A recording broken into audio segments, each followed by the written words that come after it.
नमस्कार. रणझुंजार जालनामध्ये आपल्या सर्वांचं मी विशाल पाटील वाकडे सहर्ष स्वागत करीत आहेत. राष्ट्रवादी काँग्रेस पक्षाच्या मोर्चासह धरणे आंदोलनाने जाफराबाद शहर दणाणले. टेंभुर्णी, कुंभारझरी आणि जाफराबाद मंडळ ओल्या दुष्काळात समाविष्ट करण्याची मागणी. जाफराबाद तालुक्यातील टेंभुर्णी, जाफराबाद आणि कुंभारझरी हे 3 महसूल मंडळ ओल्या दुष्काळाच्या यादीत समाविष्ट न करण्यात आल्याने दुष्काळाच्या यादीत समावेश करण्याच्या मागणीसाठी राष्ट्रवादी काँग्रेस पक्षाच्या वतीनं शुक्रवारी तारीख 31 रोजी काढण्यात आलेल्या मोर्चांनी आणि धरणे आंदोलनांनी जाफराबाद शहर दणाणले. जाफराबाद तालुक्यात सर्वच महसूल मंडळात अतिवृष्टी झालेली असून शेतकऱ्यांचे मोठे नुकसान झाले आहे. मात्र शासनाने अतिवृष्टीग्रस्त आणि ओल्या दुष्काळाच्या यादीतून जाफराबाद, टेंभुर्णी आणि कुंभारझरी हे 3 महसूल मंडळ वगळल्याने राष्ट्रवादी काँग्रेसच्या जाफराबाद तालुक्याच्या वतीनं तहसील कार्यालयासमोर धरणे आंदोलन आयोजित केले होते. छत्रपती शिवाजी महाराज चौकापासून ते तहसील कार्यालयापर्यंत पायी मोर्चाने जाऊन तहसीलच्या प्रांगणामध्ये धरणे आंदोलन करण्यात आले. मोर्चाचे नेतृत्व माजी आमदार चंद्रकांत दानवे आणि राष्ट्रवादी काँग्रेस पक्षाचे तालुका अध्यक्ष रामधन कळंबे यांनी केले. मोर्चामध्ये सहभागी झालेल्या शेतकऱ्यांनी कापसाच्या वाती झालेल्या टोपल्या, कपाशीच्या पाण्याने खराब झालेली झाडे, कोंब आलेली मका आणि प्रशासनाचे लक्ष वेधले. जाहीर करा, ओला दुष्काळ जाहीर करा, शेतकऱ्यांचं दिवाळं शासन म्हणतंय घ्या केळं, अशा घोषणा देत या आशयाचे फलक हातात घेऊन शेतकरी आंदोलनात सहभागी झाले होते.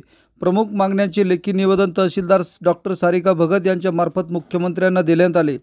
या निवेदनातून वगळलेल्या 3ही मंडळांना समावेश ओल्या दुष्काळात करण्यात यावा, शेतकऱ्यांच्या खात्यावर आर्थिक मदत वर्ग करण्यात यावी, संपूर्ण कर्जमाफी देण्यात यावी, शेतकऱ्यांना कर्जमाफी देण्यात यावी, बँकांनी लावलेले होड हटवण्यात यावे, ऊस पिकाला विम्याचे संरक्षण द्यावे, शेडनेट शेतीला फळबाग धर्तीवर विमा कवच द्यावे, शॉर्ट सर्किटमुळे ऊसाचे नुकसान झालेल्या शेतकऱ्यांना आर्थिक मदत देण्यात यावी, सोयाबीन, मका व तूर हमीभाव केंद्र तात्काळ सुरू करावे, CCI व नाफेडमार्फत कापूस खरेदी केंद्र चालू करावे, वीज वितरण कंपनीमार्फत जीर्ण झालेल्या जुन्या व लोंबकळलेल्या विद्युत तारांची तसेच पोलची दुरुस्ती तात्काळ करण्यात यावी, अशा मागण्यांचं निवेदन आज तहसीलदार डॉक्टर सारिका भगत यांना देण्यात आले.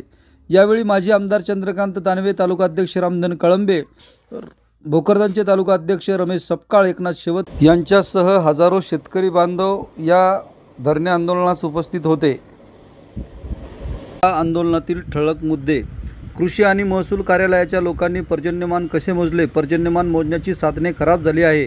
या भागातील शेतकऱ्यांचे मोठे नुकसान झाले आहे. दिवाळीपूर्वी घोषित अनुदान अद्यापपर्यंत मिळालेले नाही.